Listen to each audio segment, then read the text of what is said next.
안녕하세요. 저는 얼마 전부터 솔로 생활을 하게 된 40대 초반의 여성이에요. 제가 당한 일들이 너무 열받고 짜증나서 이혼하고 나서 이렇게 사연 글을 남겨보네요. 저와 이혼한 남편은 저보다 4살 어린 남자였어요. 저는 남편과 사귈 당시에 회사에서 이미 꽤 돈을 벌고 있었고 오랫동안 근속하여 직급도 여자치고는 높은 편이었죠. 남편은 저와는 다른 회사에서 일하는 사람이었고 본래라면 우리에게는 어떠한 접점도 없었을 테지만 아주 우연하게 만나게 됐어요. 친구가 결혼식 청첩장을 돌릴 거니까 나오라고 했는데 거기에 여자 쪽, 남자 쪽 친구 모두 부른 거였어요. 남편은 남자 쪽 관계자로 나왔었는데 알고 보니 직장 후배였다고 하더군요. 그렇게 만나서 이야기하다가 생각보다 사람이 괜찮다는 느낌에 한두 번 더 보고 뒤에 사귀게 되었던 거죠.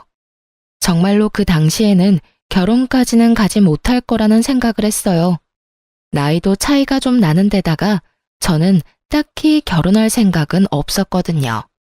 혼자 사는 것도 나쁘지 않다고 생각했는데 그 남자와 주말마다 함께 있는 시간이 생각보다 편하고 좋아서 결혼을 결심하게 됐어요.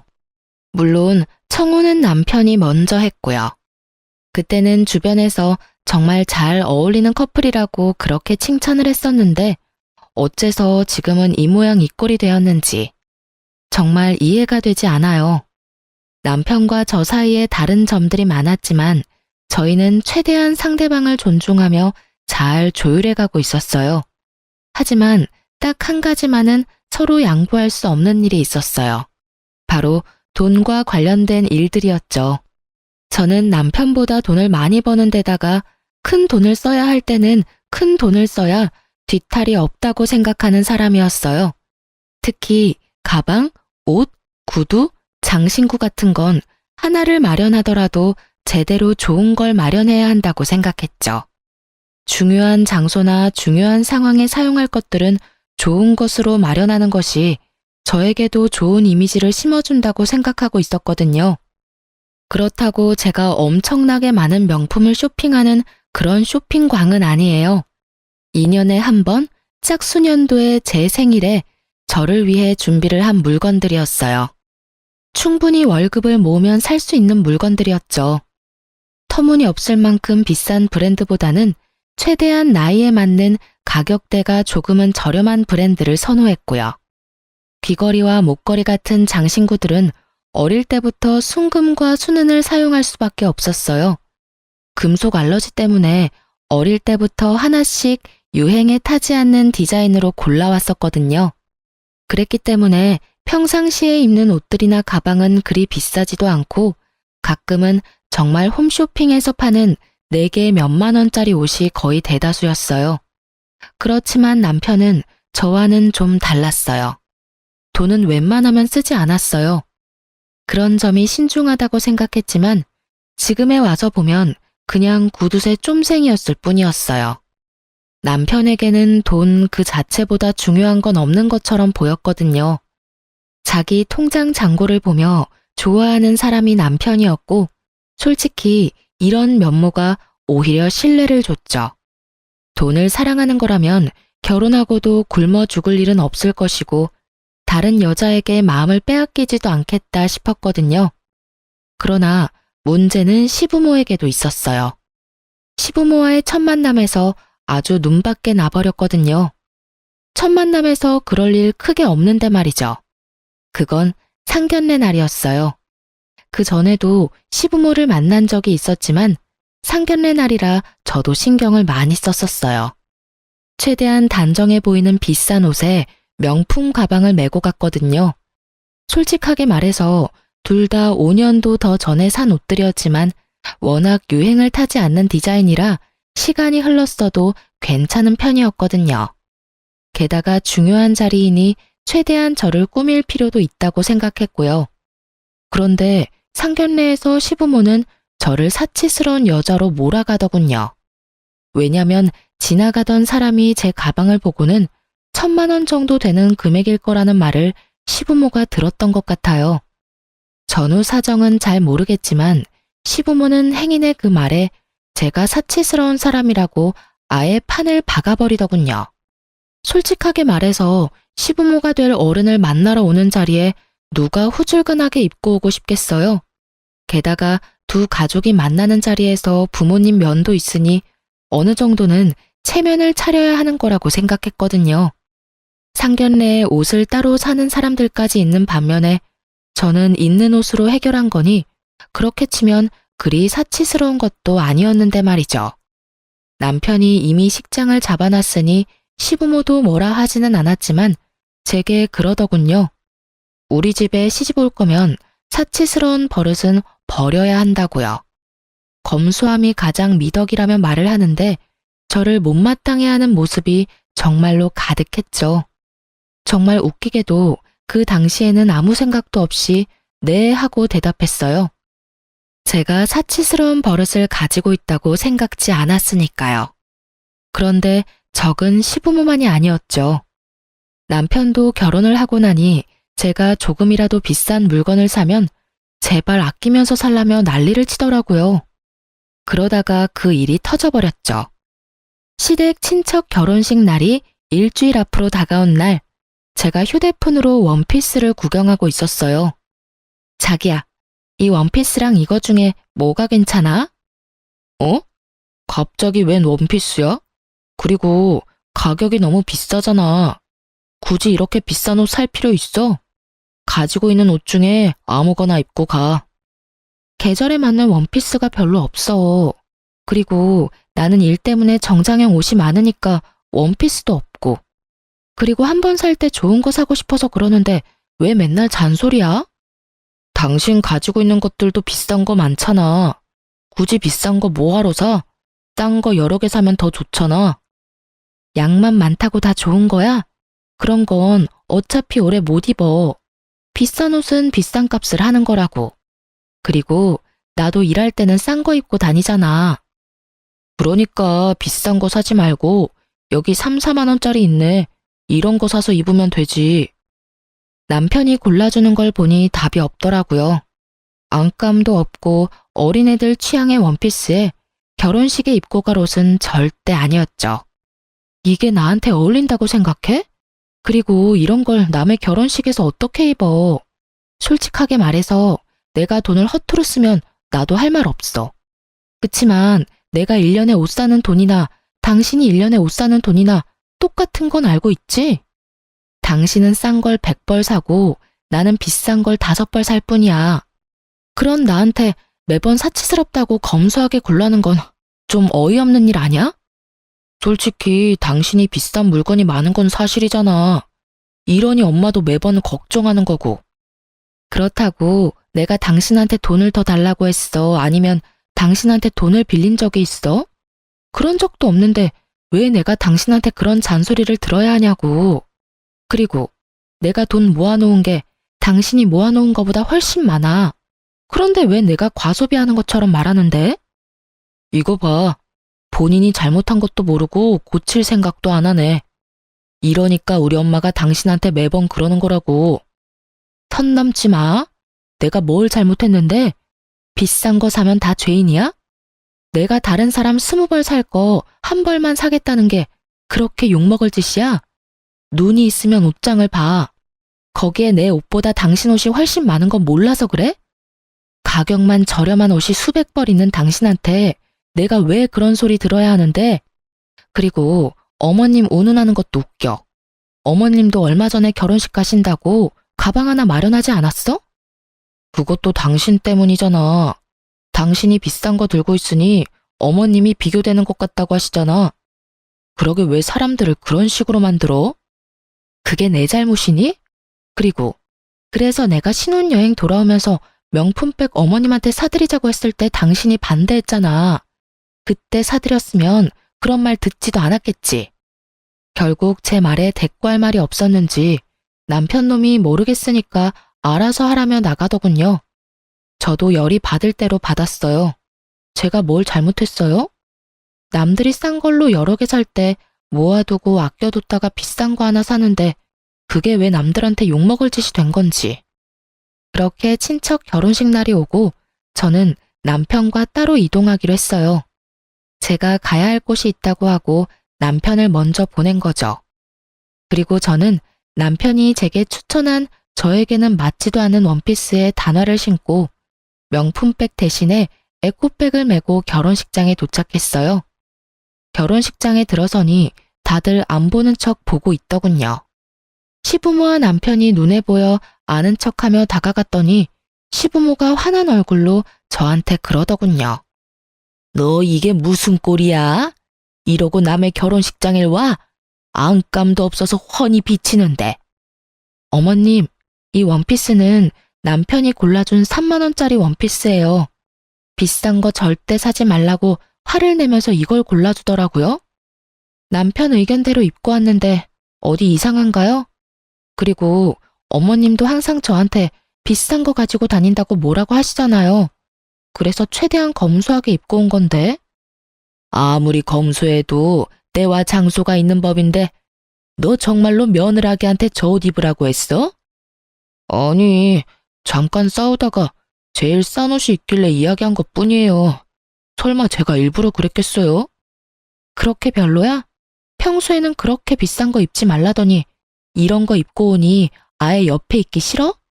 당신 원하는 대로 해줬는데 왜 싫을까? 그렇게 말하자 남편이 한숨만 푹푹 쉬더군요.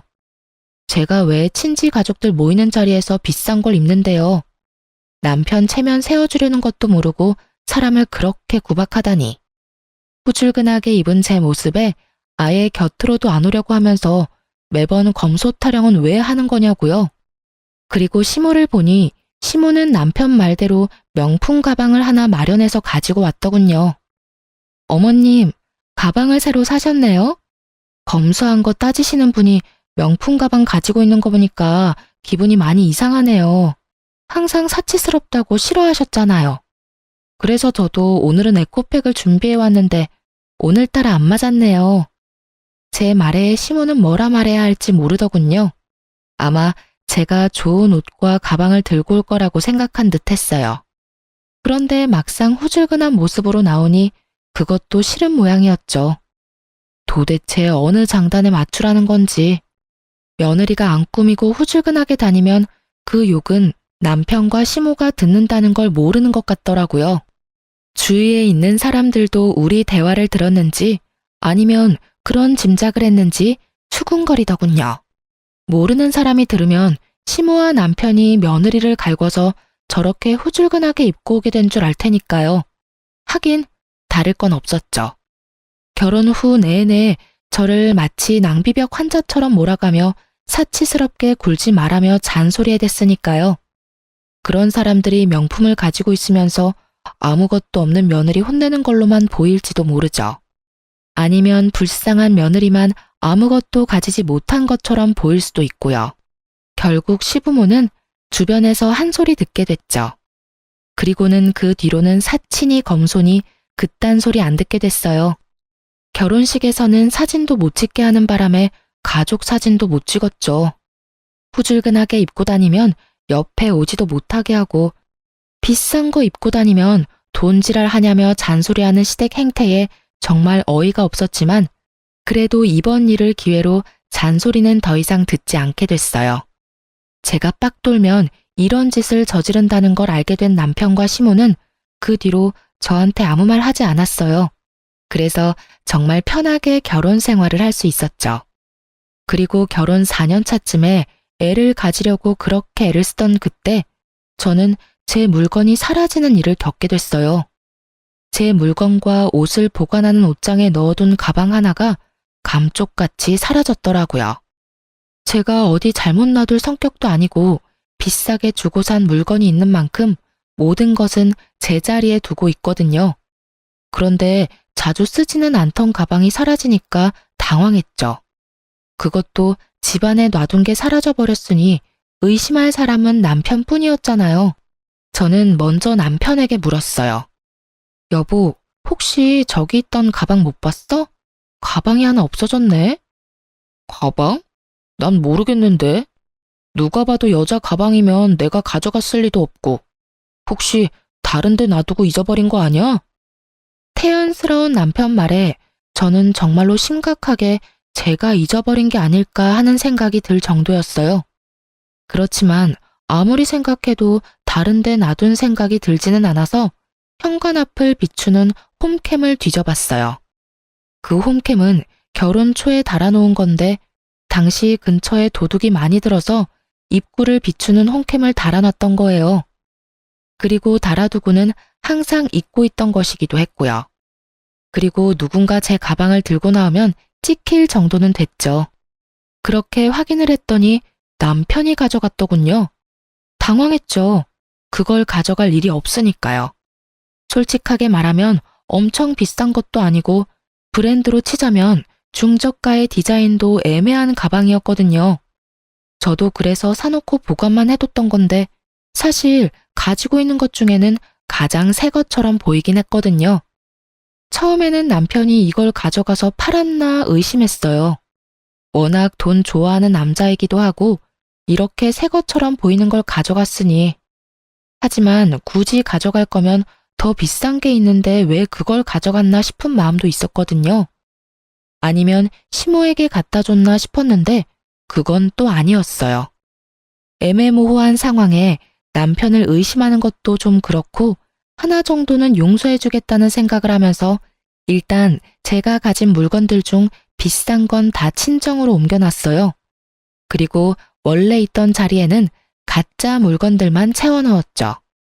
남편이 계속 이런 일을 할지 하지 않을지도 알아내야 했지만 그 이상으로 제 물건들 중에 더 비싼 물건을 잃어버리고 싶지 않아서 선택한 방법이었어요. 그렇게 한 달이 지났는데 물건들은 그대로였어요. 그래서 저는 남편에게 차라리 물어보고 다시 진품을 가져올까 하는 생각을 했죠. 그런데 그 생각을 한 저녁에 집에 왔더니 제 물건이 또 없어졌더군요. 도금된 팔찌와 목걸이였죠. 어차피 사용하지 않는 물건이었지만 도대체 이것들이 어디로 가는지는 궁금했어요. 남편이 팔았나? 그것도 아니면 누구에게 줬나? 온갖 생각이 들었죠. 그래서 남편에게 이야기하겠다는 생각을 일단 접고 일단 남편 뒤부터 캐기로 했죠. 쓰지 않고 모아뒀던 연차를 몰아쓰고 일주일을 내리 남편 뒤만 쫓았어요. 친구 차 빌려서 내심 안 들키도록 주의해서 쫓았는데 처음에는 남편이 아무런 행동도 안 하더군요.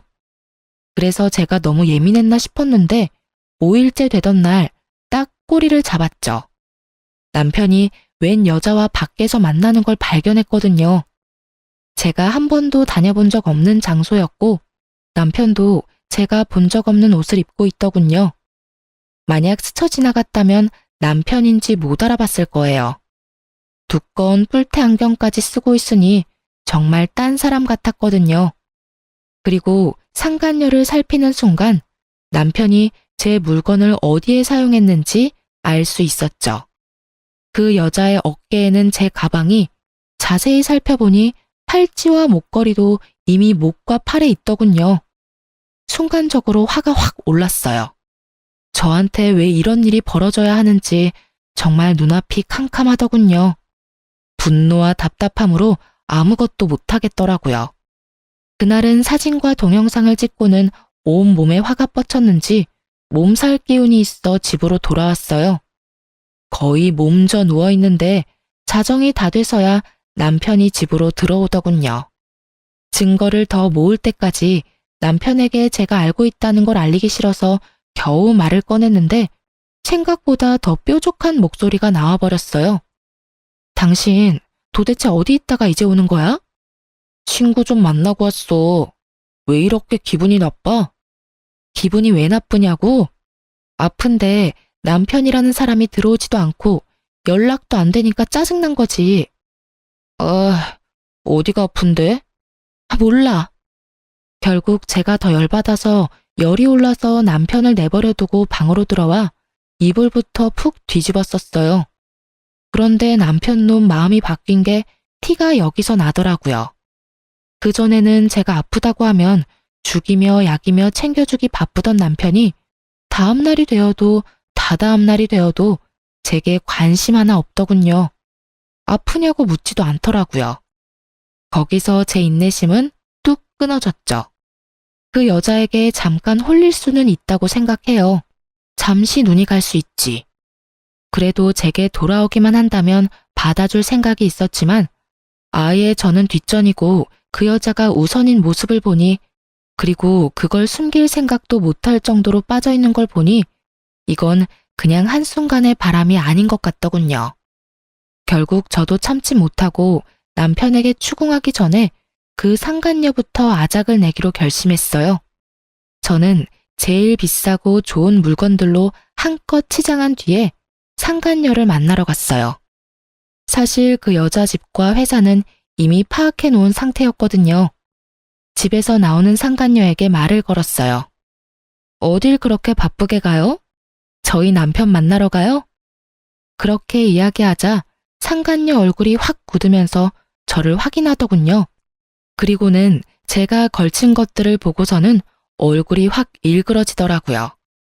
그게 무슨 소린지 다 알고 왔어요. 당신 내 남편이랑 바람 피우는 거.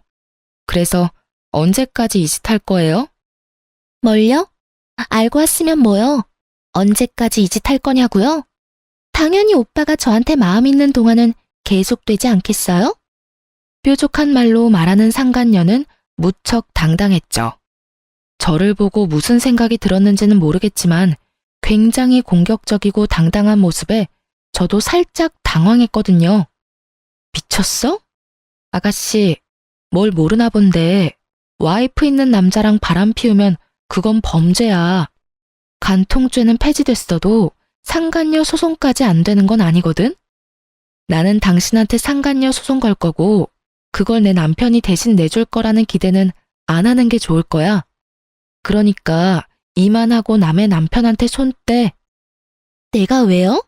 우리 사이 방해하는 건 아줌마죠.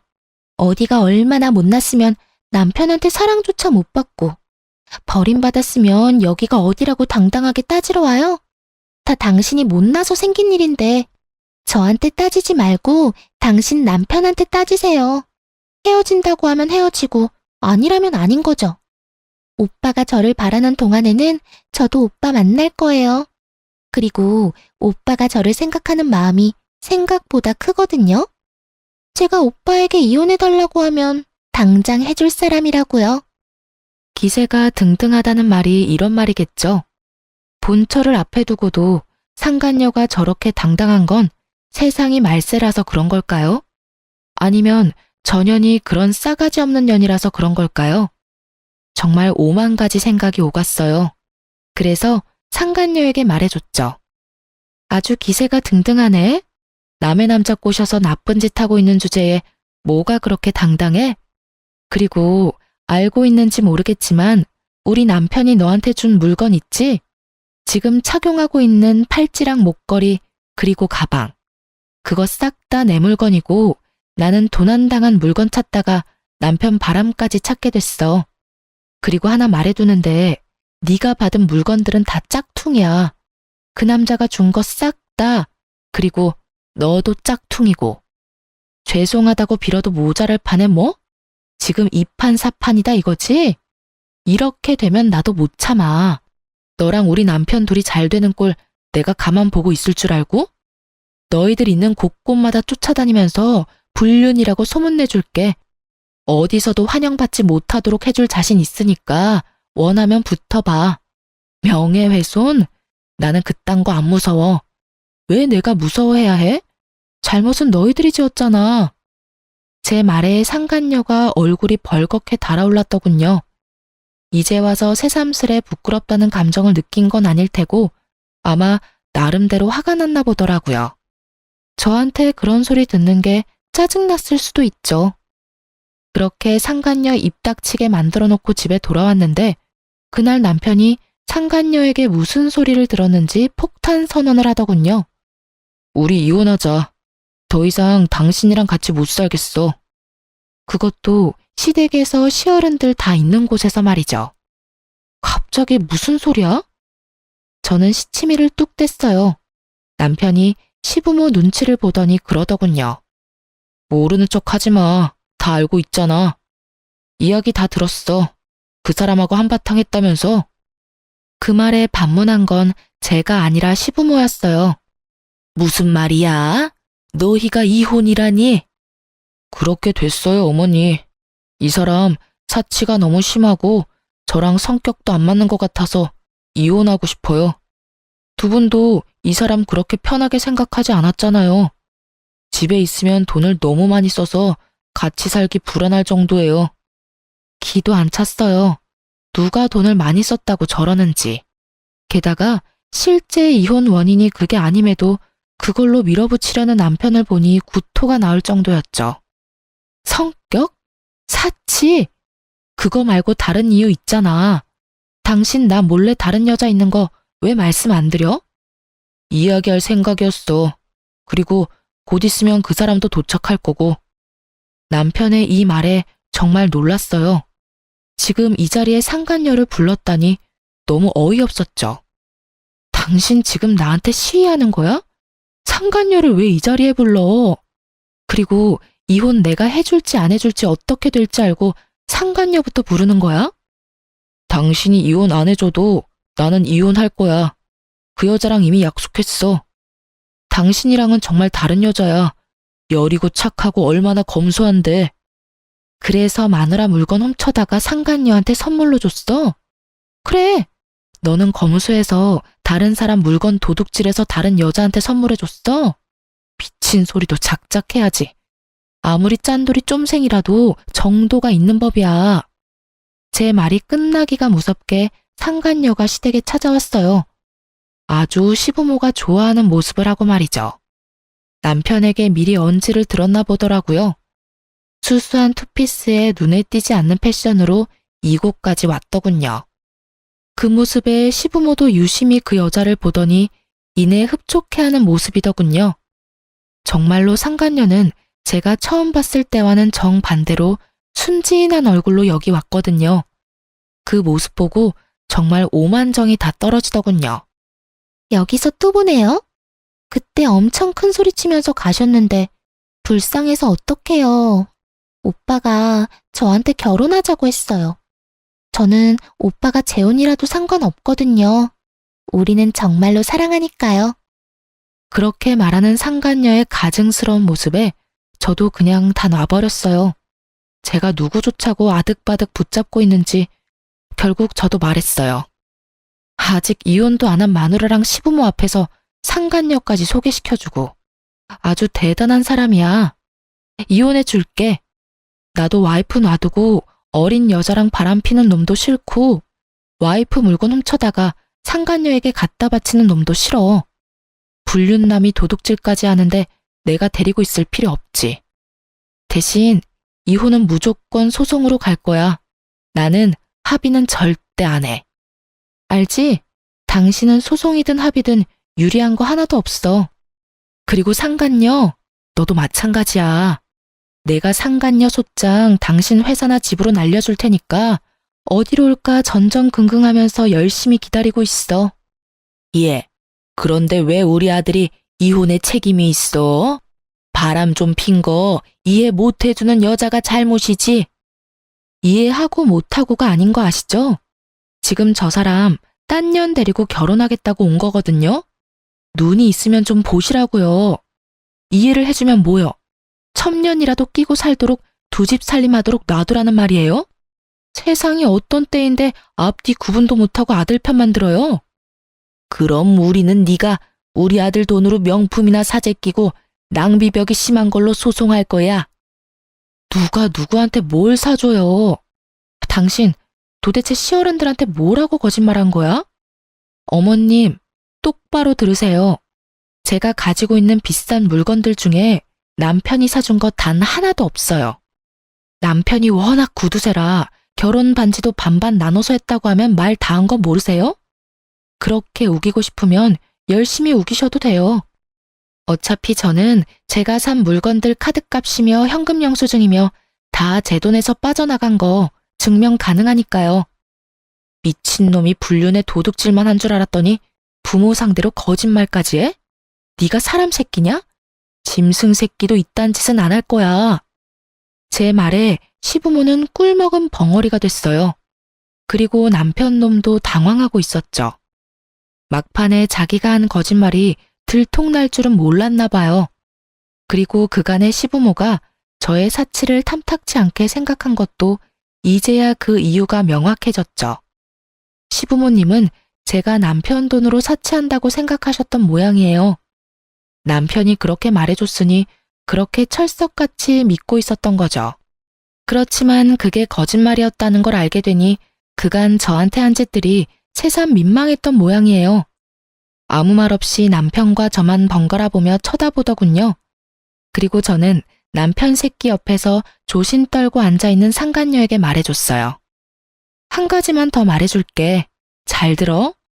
저 남자가 너한테 무슨 말 했는지는 모르겠지만 난 저 남자랑 살면서 생활비 한 푼 안 받았어. 왜냐고? 내가 돈을 저 남자보다 더 많이 벌고 있거든. 그러니까 사실은 내 돈으로 그 집에서 생활하고 있었던 거나 다름없거든? 이것마저 증명하면 법원에서 뭐라고 판결할지는 알지? 그리고 이 이야기는 너한테도 지극히 안 좋은 이야기지. 너는 나보다 못 버는 것 같은데 남편한테 한 푼도 돈을 못 받을 거거든. 그리고 내가 너한테 상간녀 소송할 건데 그 비용도 다 네 돈으로 내야 한다는 이야기고. 저 남자가 줄 리가 없거든. 하긴 모르지. 사랑하는 여자가 생겼는데 그거 하나 안 내주겠어?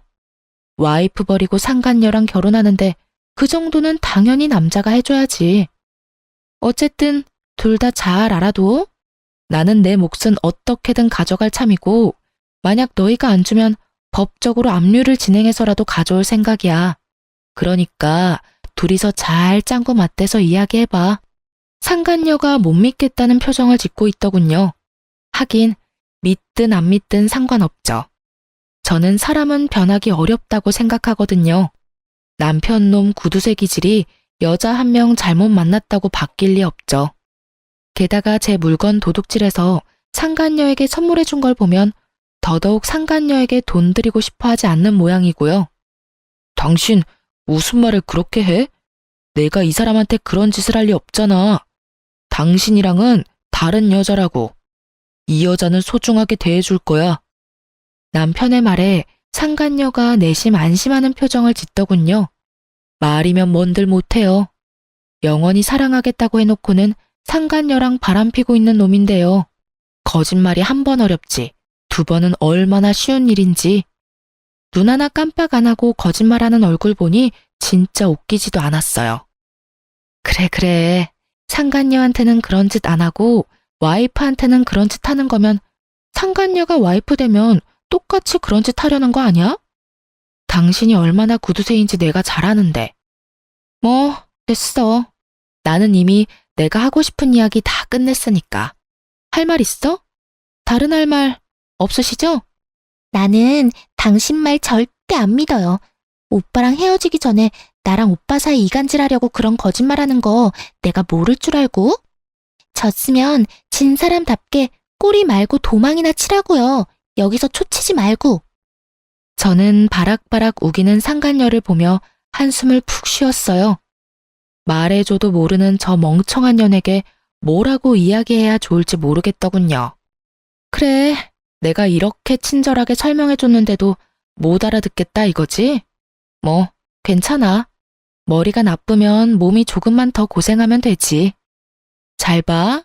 불륜남, 도둑놈, 거짓말쟁이인 저 남자가 네가 데려갈 물건의 실체야. 예쁘고 행복하게 살아. 남의 남자 뺏은 더러운 년아. 제 막말에 상간녀 얼굴이 빨개지더군요. 저는 상간녀 앞에 있던 시모에게도 한마디 했어요. 어머님, 모르는 것도 죄라고 여태껏 자식이 저런 놈인지도 모르고 믿었던 거 생각하니 참 민망하시죠? 여태껏 저한테 빌부터 산 게 바로 당신 자식이세요. 그리고 오늘부로 반납할 테니까 앞으로는 더 이상 만나고 싶지 않네요. 뭐 며느리 그렇게 마음에 들어하지 않았는데 마음에 쏙 드는 여자가 와서 다행이죠. 저보다 돈을 훨씬 덜 벌어도 남편 내조만 잘하면야 걱정할 거 하나도 없겠네요. 잘 지내세요. 잠깐만 기다려봐라. 너 정말로 그 물건들 우리 아들 돈으로 산 거 아니니? 네, 제가 돈을 더 잘 버는데 제가 왜 그걸 사달라고 해요? 남편은 알아서 자기 돈 자기가 쓰고 있고 저희는 경제권 합치지도 않았거든요. 그런데 제가 산 물건을 자기가 사준 것처럼 말하니 어이가 없잖아요. 1,000만 원 넘는 물건을 남한테 사달라고 하는 것도 웃기고 내 능력만 되면 내가 사는 게 맞는 거고요. 그러면 네 월급이 아들 월급보다 훨씬 많다는 게 진짜로 사실이야? 그게 알고 싶으세요? 남편이랑 저는 직군도 다르고 직위도 달라요. 저는 남편보다 적어도 100만 원은 더 벌어요. 그러니까 제가 남편한테 사달라고 할 일도 없고요. 못하면 월급 명세서 보여드려요? 제가 메일로 온 월급 명세서를 보여주고 나서야 시모는 제게 아무 말도 안 하더군요. 그리고 제 월급 명세서를 본 상간녀는 눈에 띄게 불안해지기 시작했고요. 딱 보니 제 말이 사실인 것 같아서 초조한 거겠죠. 상간녀가 이런 초강수를 둔 건 아마 제가 비싼 물건으로 치장하고 간 탓이 큰 것 같았거든요. 명품을 걸친 제 모습에서 자신의 미래를 본 거겠죠. 돈의 출처가 아예 달라서 그런 미래는 없겠지만요. 서서히 밝혀지는 진실이 자기 생각과는 전혀 다른 방향이라는 걸 깨닫고 당황한 것처럼 보이기도 했어요. 당신도 월급 명세서 보여드려. 그래야 마지막 의문이라도 풀리실 거 아냐?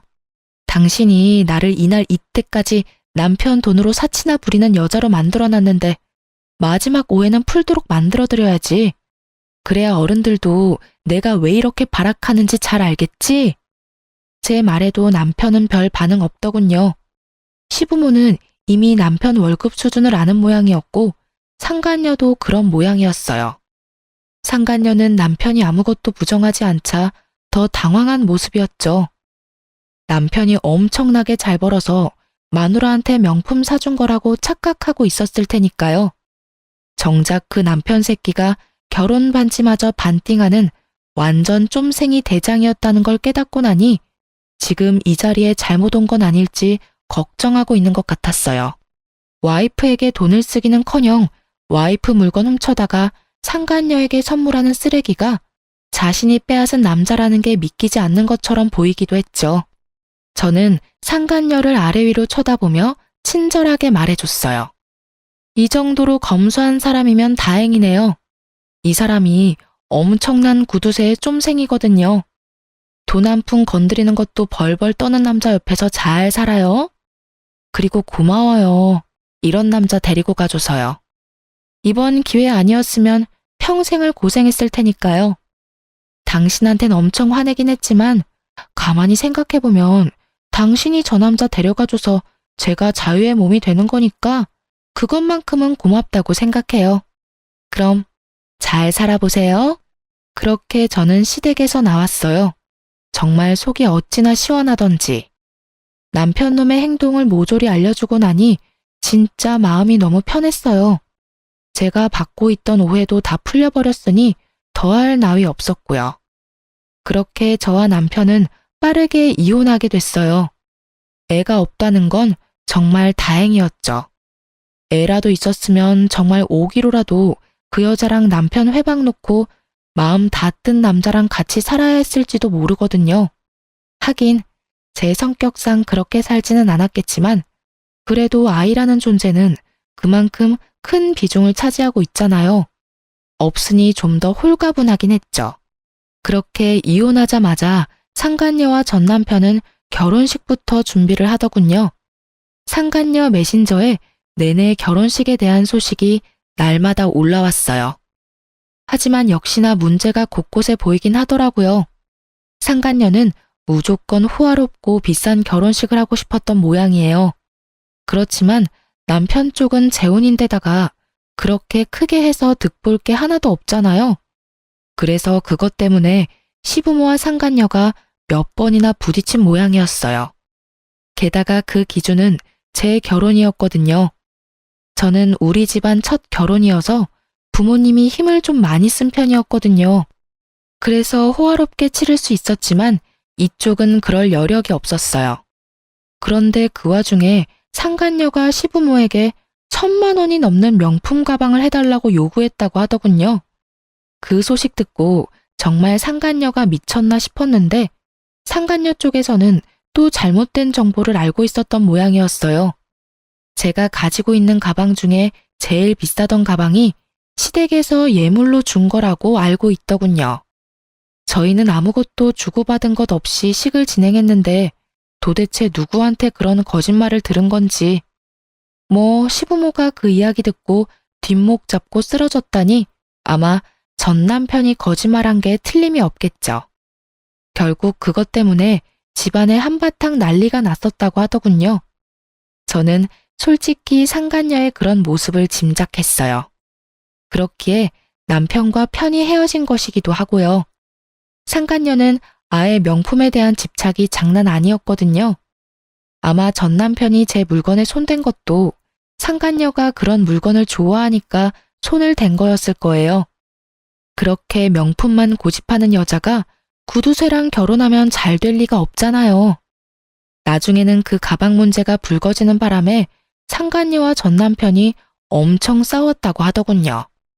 돈을 한 푼도 안 주겠다는 전 남편과 속아서 결혼하게 됐다는 상간녀가 싸울 수밖에 없었던 것 같아요. 그리고 시부모는 상간녀가 순진하고 검소한 여자인 줄 알고 맞이했다가 결국 뒤통수 세게 얻어맞은 꼴이었고요.